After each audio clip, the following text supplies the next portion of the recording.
Order.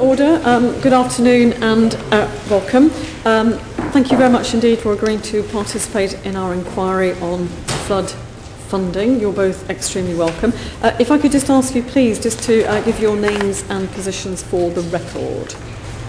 I'm Councillor Andrew Cooper. I'm Chair of the Local Government Association's Inland Flood Risk Working Group. Richard Wills, I'm Executive Director with Lincolnshire County Council and Chair of the LGA's Inland Flood Risk Officers Group. Excellent. Just as an opening question, could I ask what the relationship of flood funding is to other items of your budget expenditure, in the sense, is it ring-fenced? No, there's no ring-fenced funding for flooding. It's up for local authorities to determine how that money is best spent. But I think it's fair to say that obviously you wouldn't expect that money to sort of go elsewhere without a certain amount of public scrutiny. So yeah, it's unring-fenced. And could I just ask, do you believe that the government's being as ambitious as it might be in terms of extending flood funding to protect a large proportion of the up to 5 million properties now at risk of flooding? Well, you look at the amount of money that is provided for funding. We've recently had the £120 million of additional funding which was put forward for flood defences. About 60 million of that 120 million was for shovel-ready projects, and so that was projects which were already in the pipeline. So roughly you're talking about £60 million. Looking at an example such as Runnymede, to do the flood defences for the Runnymede area would require about £200 million, and so you're looking at the scale of the problem is huge, and the amount of funding that is given is not sufficient. In terms of projects which we've got lined up or programmed, that will cover about 10% of the properties which are at flood risk. And so in terms of what we've got programmed, it's certainly not going to cover all those properties that are required. We're about 10% of which should be covered. I think it's fair to say, Chairman, that the demand will always exceed supply, and that goes for all public sector infrastructure. And of course we have the issue of climate change, and of course as climate change begins to bite, the likelihood of these events continuing will be that much greater. And would you say that the funding recognises the new threat of surface water flooding that certainly in my area seems to have posed a much bigger threat since 2007, and in particular last year? Do you think the funding reflects that as a new risk of flooding? Well, partnership funding, as it exists, can be directed. Of course, the funding which comes with that requires additional funding for it to come from other places. We don't get 100% funded schemes anymore. So to a certain extent, we've got to look around for either local authority funding, which will have an impact on other areas, or private sector funding if those areas are. If that money is available. You get an awful lot of areas where there simply aren't the businesses there or the funding there to do that. I think it's interesting that since 2007, local authorities and local communities have been more willing to put money into the pot. And if you remember, Gloucestershire County Council got its residents to actually agree to a higher council tax rate immediately after the 2007 flood. So I think there is a recognition from local communities that more money does need to go into flood defence. Having said that, if you look at, say you look at a high street in a town which could be prone to flooding, if you've got small businesses there, say a small coffee shop, maybe family owned, that sort of property, it would be very difficult for that sort of business, which maybe are in its margins, to actually put money into such a partnership funding project. I mean, if you've got, I don't know, something from a national chain like Starbucks or something like that, they've got greater access to funding than small businesses have. So if you look at, I don't know, say Hebden Bridge, those are all generally small shops and independently owned. Okay. Just the fact that the government is only intending to help some of the 145,000 properties deemed to be at most significant risk of flooding. Do you think that adequately reflects the concerns and views of the local communities that you represent? Well, it would be very easy to say, of course it doesn't. And, you look at as I've mentioned, as you look at the size of the problem, you look at the size of the funding required, that clearly isn't being met by the funding that's being made available. Yeah. Now, the government announced in November an additional £120 million to be made available for flood protection schemes over the next 2 years. That will be capital expenditure. Is there a revenue implication for that? There is. Of course, once flood defences go in, of whatever nature those happen to be, they will require maintenance and they will require maintaining over a period of time. That funding does not come with this, and so we won't have that money to do that. And so, where is the revenue costs going to fall? Where is that going to hit? And it's going to hit local authorities, and local authorities, as we know, are taking the brunt of public sector cuts. We've had additional cuts that have come through over this coming finance round, in addition to the ones we've already had. And so the question is, where does that money come from? What doesn't get funded because we don't have the funding to maintain flood defences? And of course, there's some very difficult choices that councils are having to make. I think there's another aspect to the restriction on revenue funding, and that is, how do you fund your repayments for any borrowing? I think most local authorities are actually signed up to the concept of partnership funding and are willing to do that. And my own authority is putting £6 million into 2 schemes as part of partnership funding, and indeed the district council and the town council are putting money in as well.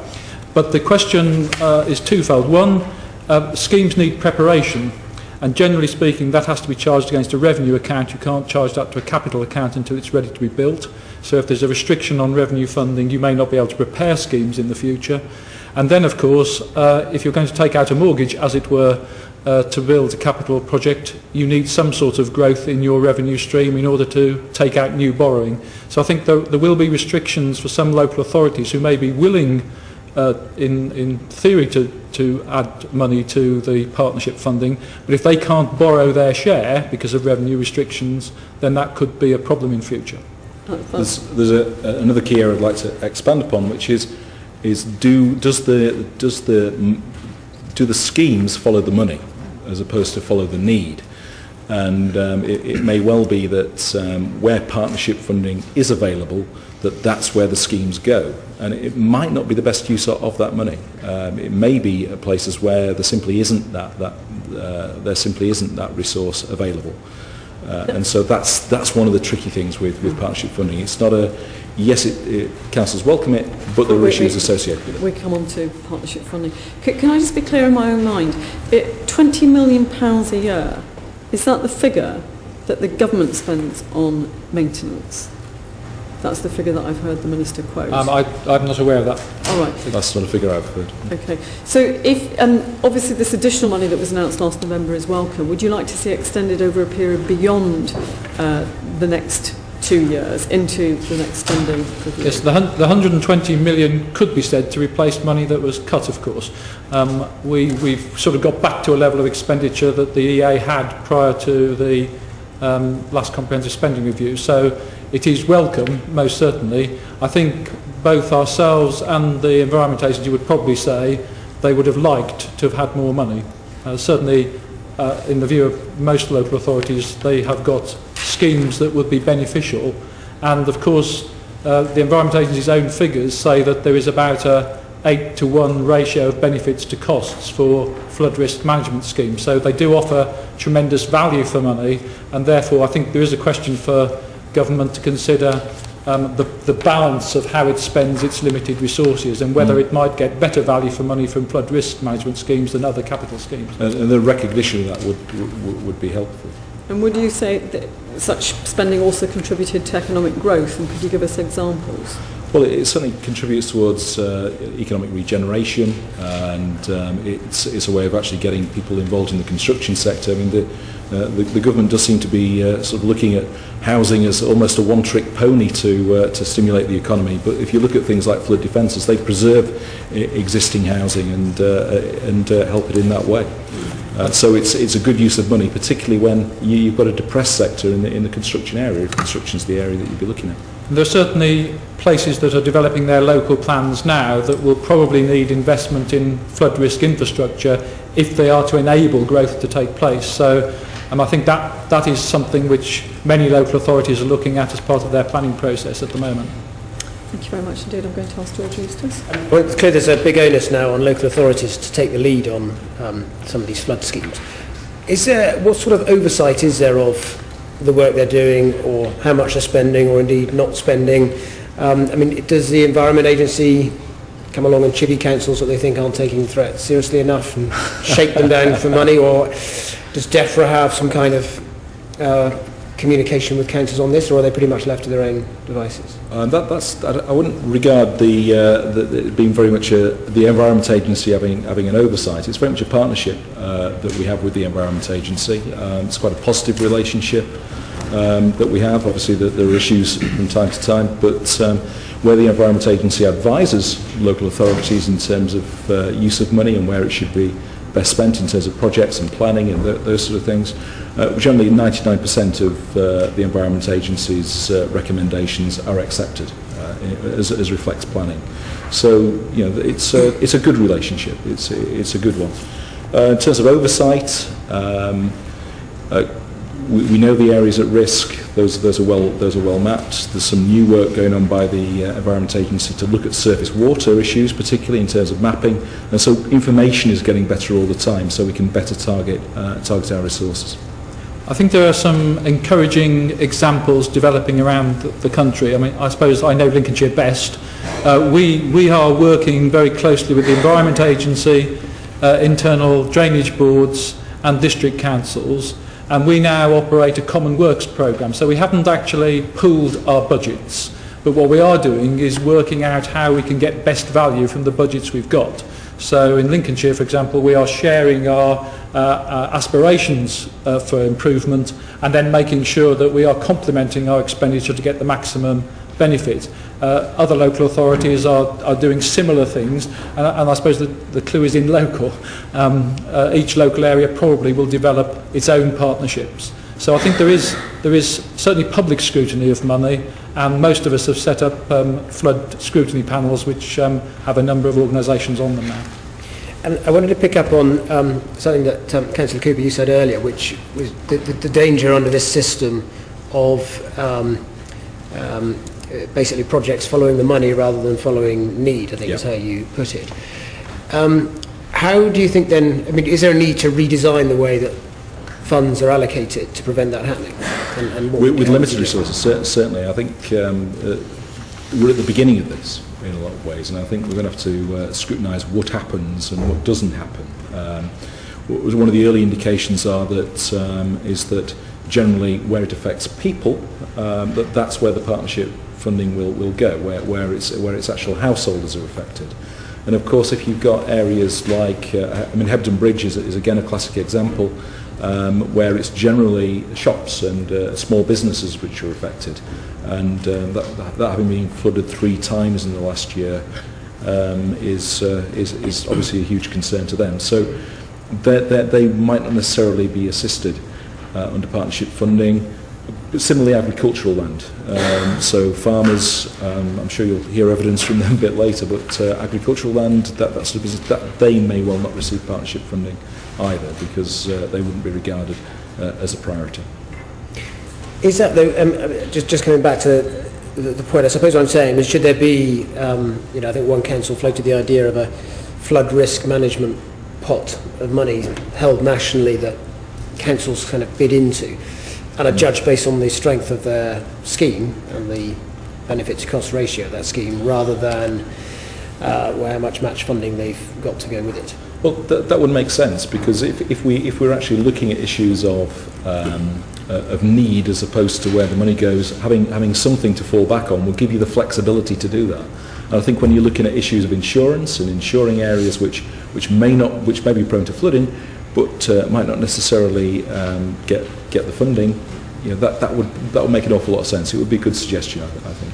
But you would accept that there still needs to be some kind of local stake in the scheme, otherwise, the councils they've always got somewhere else to spend their money, haven't they? But if part of the aim is to get them to take a responsibility here, they need to put some money down. How do you get that balance right between getting the councils to take responsibility versus councils making sure the most important schemes go councils ahead? are democratically elected bodies. We're responsible to our electorate, and I think if we weren't doing the right thing regarding citizens and regarding flooding, the people would be rightly making an awful lot of fuss, and so I think councils should respond to that. I'm not aware of issues where people are, if you like, upset about councils or upset about lack of funding and the funding being made requirements there. But I think with limited resources for councils, we do the best with the funding we've got. I think there may be a question about what happens in extremis when you have a flood event. A small local authority can suddenly be overwhelmed by the costs associated with that, and the Bellwyn scheme doesn't really cover the costs adequately. So there may be a case for having a national pot of money somewhere to help with the aftermath of schemes, particularly in terms of capital infrastructure, as opposed to the revenue consequences of just tidying the place up. Sure. I mean, Bellwyn is a classic example. You'll hear of a flood event, and you'll hear ministers saying, "Oh well, the Bellwyn scheme is going to come in here, and national resources are going to flood down, for want of a better term, to help a local area." As an example, Calderdale.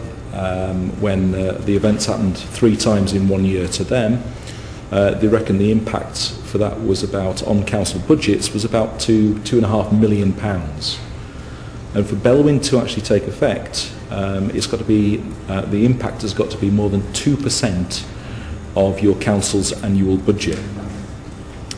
So of the 8 councils which put themselves forward under the Bellwyn scheme, only 3 councils out of those qualified.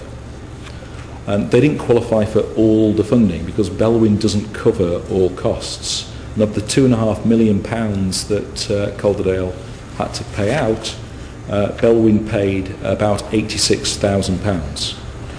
So to a large extent, that £2 million is coming off the council's bottom line. It's coming off local services and local people. It is effectively a flood tax on councils.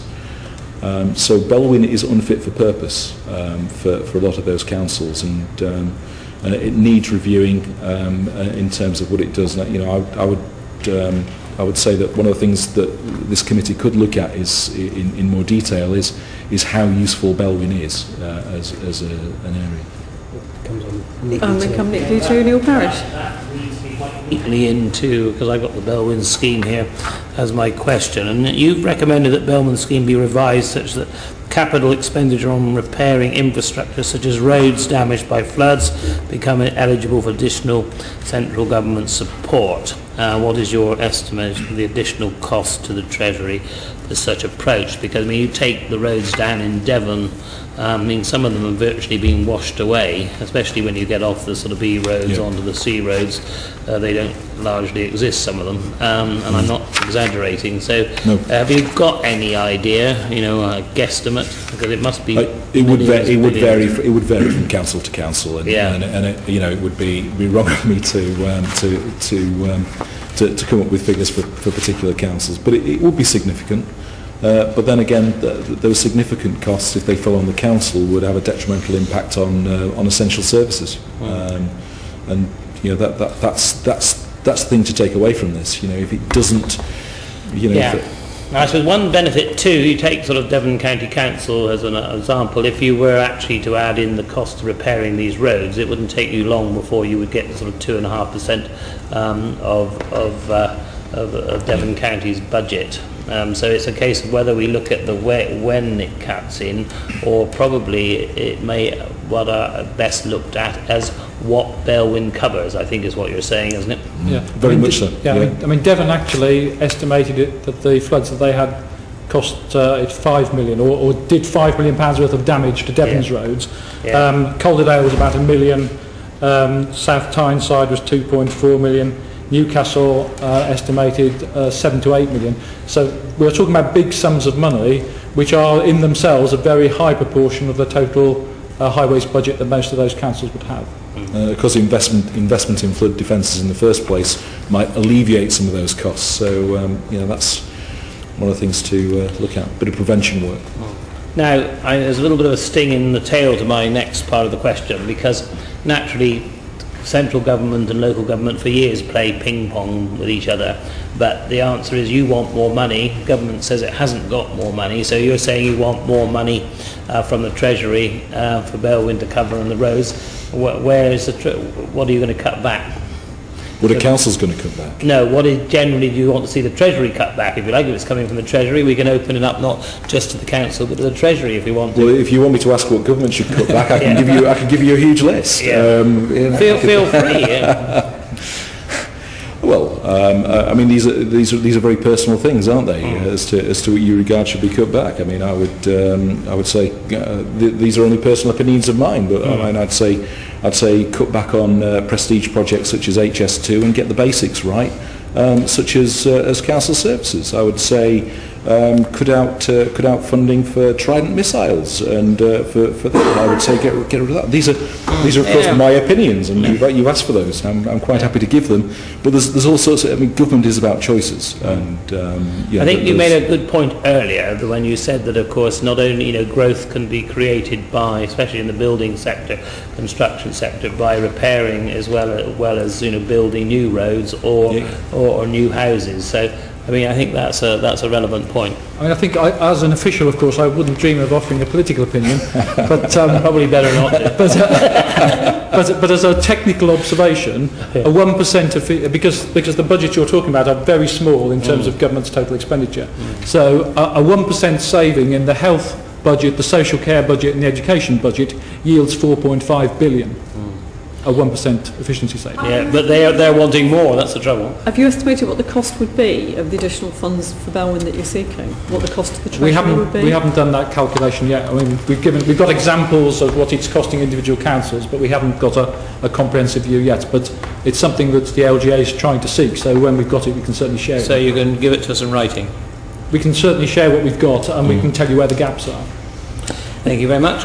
Can I just ask, because we're moving to partnership funding, but just before we do, can I just ask, I think it was in 2007, Hull and Gloucestershire did have money from whatever the department was called then, communities and local government, for flood damage for roads and bridges. North Yorkshire made an application last year, because we have got the longest roads in the country, and we didn't. Well, I mean, we'll have a debate over a drink later. But I just think what changed between 2007 and 2012 that one bid was successful and the other was not.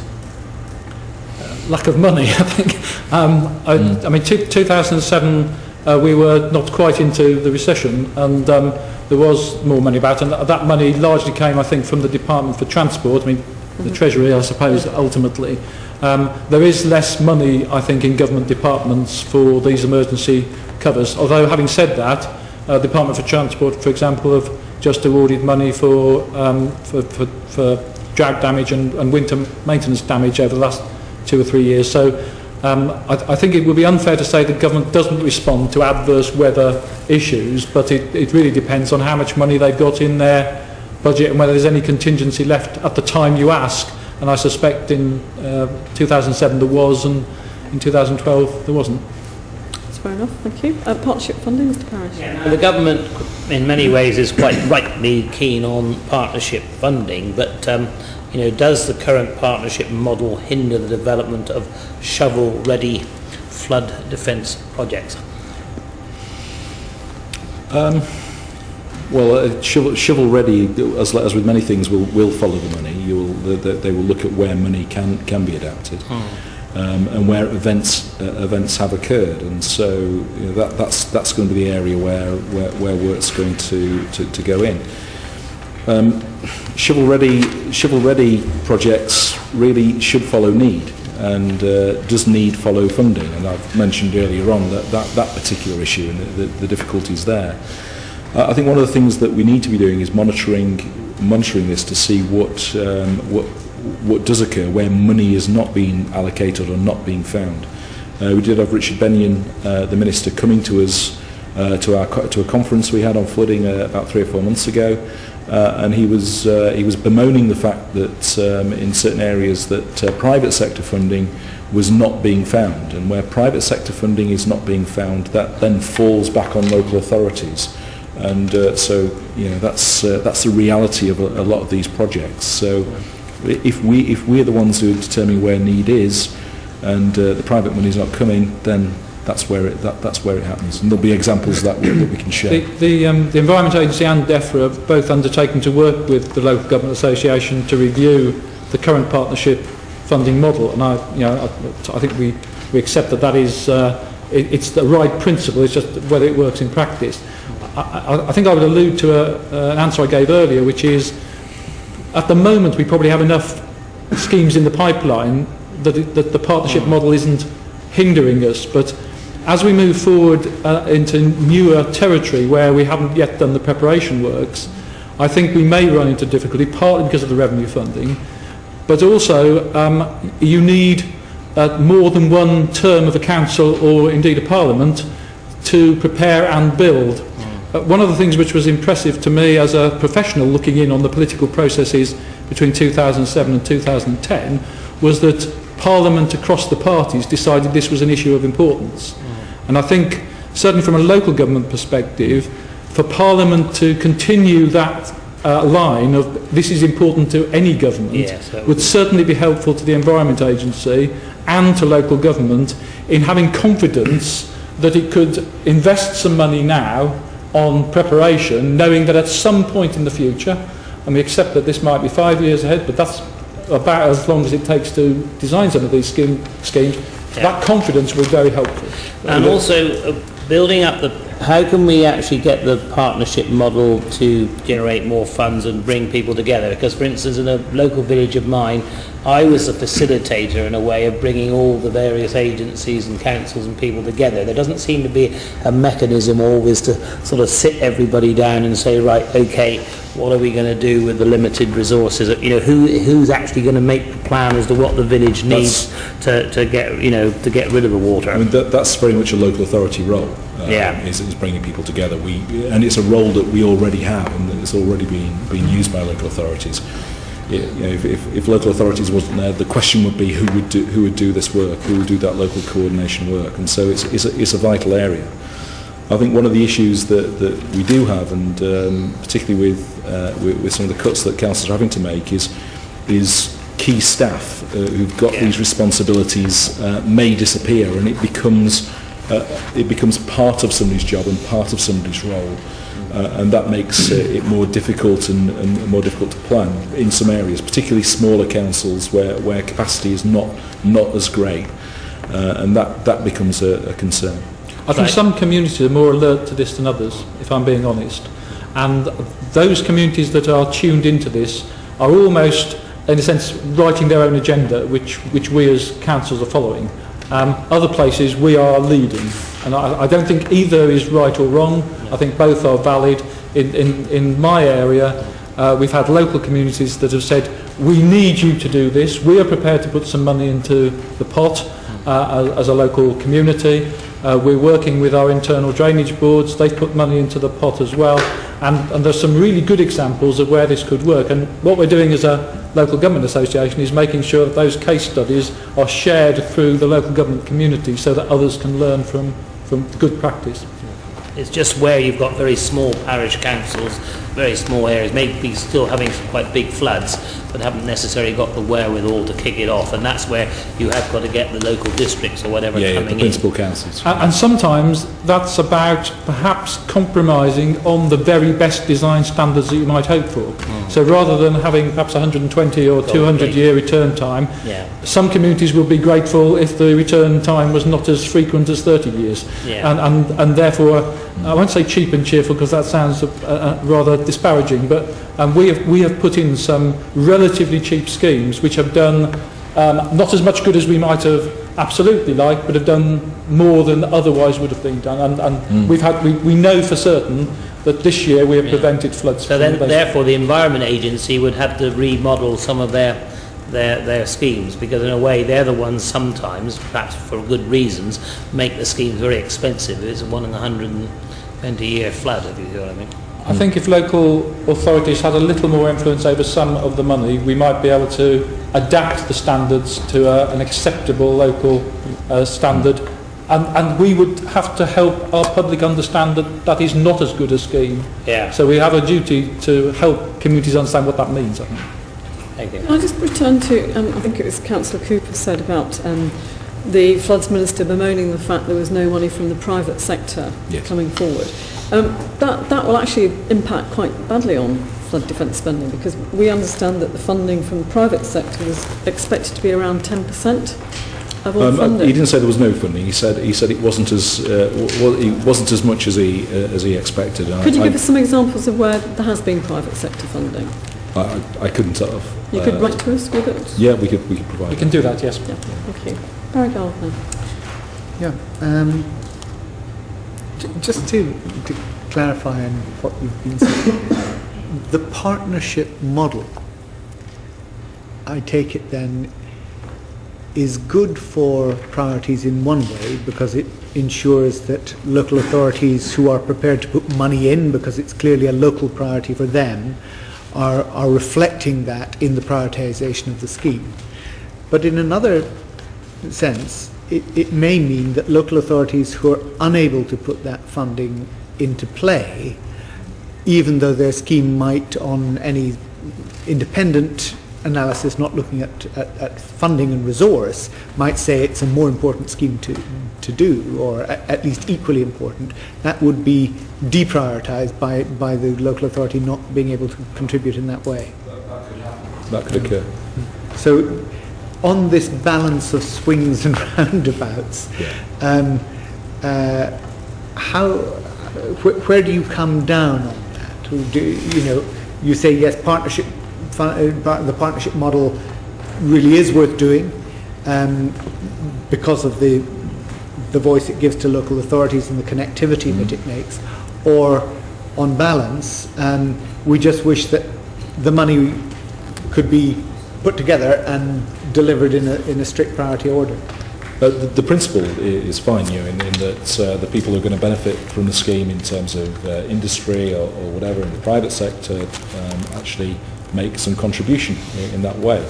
But of course it doesn't always work, as we've discussed, and so anything like this, if it is going to match the need, there's going to need to be flexibility, and there's going to need to be flexible funding which enables schemes which have merit, are valid, but don't meet the funding model, are assisted. And so you look at that, and that does seem to be a role for central government to provide assistance where otherwise things which have merit won't occur. And so that makes that. And the point you made earlier was a good one on that scale. Yeah. Now the partnership model, does it ensure that the economic value of agricultural land is fully captured in the cost-benefit analysis that the EA uses? And have you any comments to make around that? Because I know the NFU have been quite vocal on that. I'm sure the NFU will have plenty to say, and I've spoken to farmers who've been affected by flooding, and it's been obviously last year was one of the worst years on record for them. And prime agricultural land, if that's lost, that obviously has an impact on food prices, on businesses around the area. It has an impact on the economy in those areas. And so the question is that properly reflected in the funding model? And of course you look at that, and it brings it whole into question. And we ought to be having schemes which do protect agricultural land and do help the local food chain. Is there a way of tackling that within the current framework? Mr. Wilson. It's not really being tackled adequately, I think. Lincolnshire has an interest in this because we've got about the most of the Grade 1 agricultural land. Thought you might. And therefore it is of interest. The Greater Lincolnshire Local Enterprise Partnership is taking an interest in this because of its significance to that particular economy. I think the problem is that the rather simplistic way in which it's taken into account, which looks at the value of the land itself, does not take into account, if you like, the future value of food production, which if lost would be difficult to replace.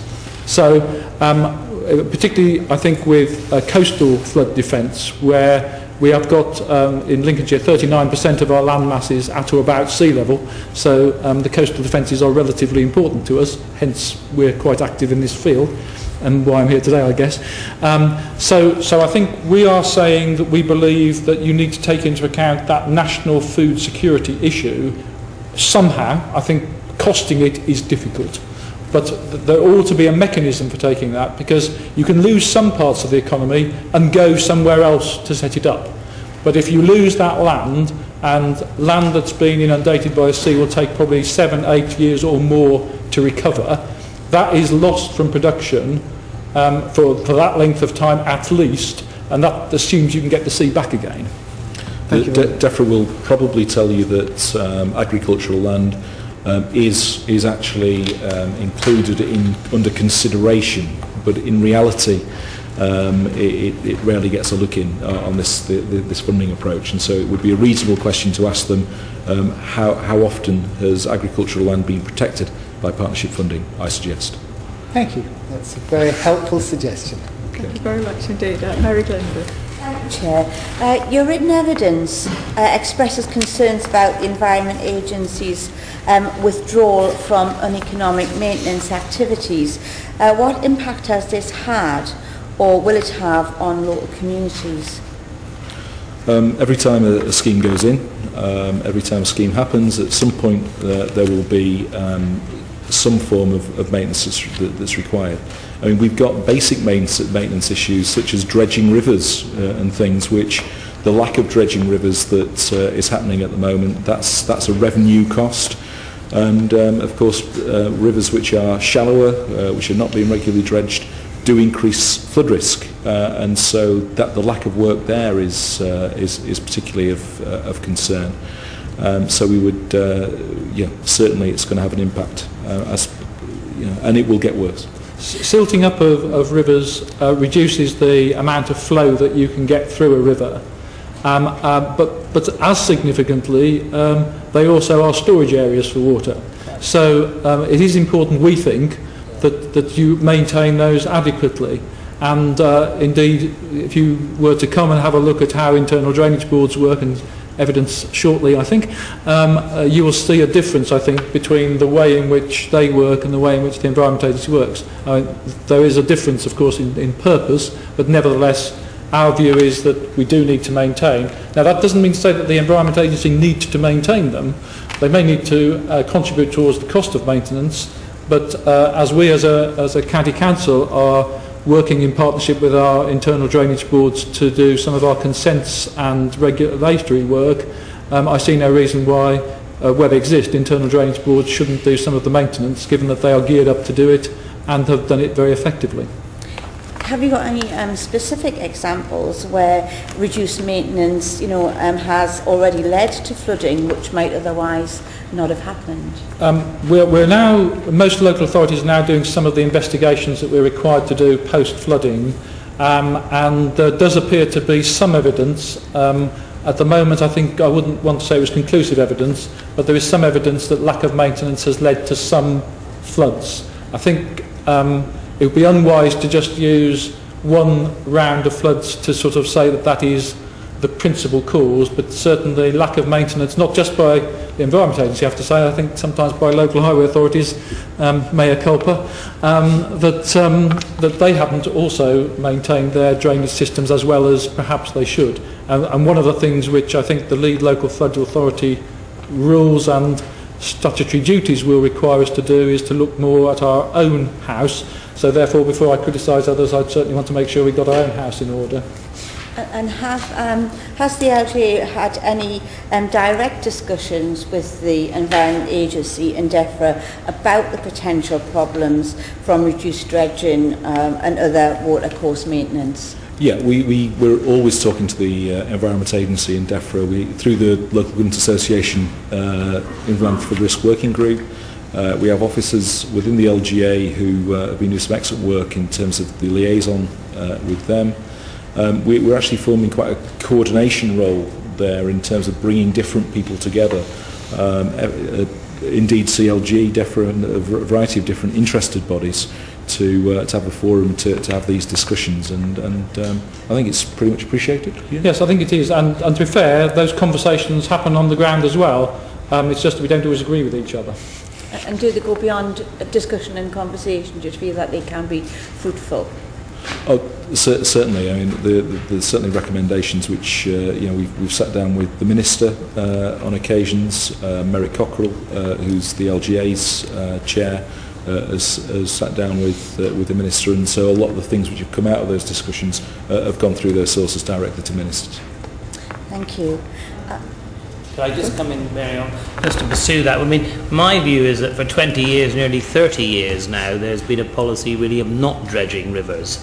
It's one of my pet themes, and so, I mean, I think we've got to be much more proactive in actually reversing the policy of what I consider allowing our rivers to silt up. I mean, would that be your views or what?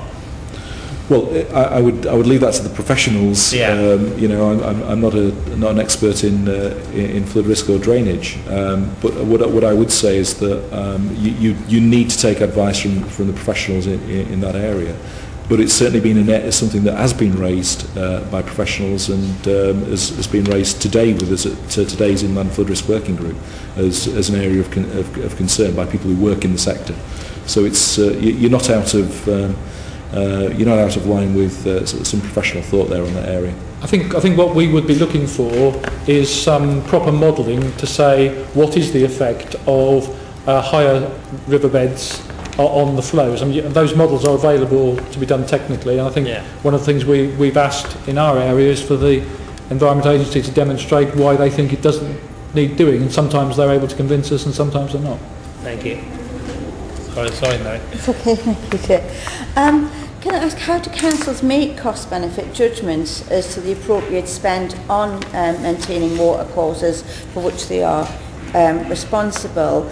And how can this lead to local communities being confident that these judgments will be for sufficient levels of investment before a flooding incident occurs? Councils are, as we know, multi-faceted bodies with a range of responsibilities: health and social care, education to a certain extent, street lighting, emptying the bins, any number of things. And so it's part of those overall judgments. It has to be.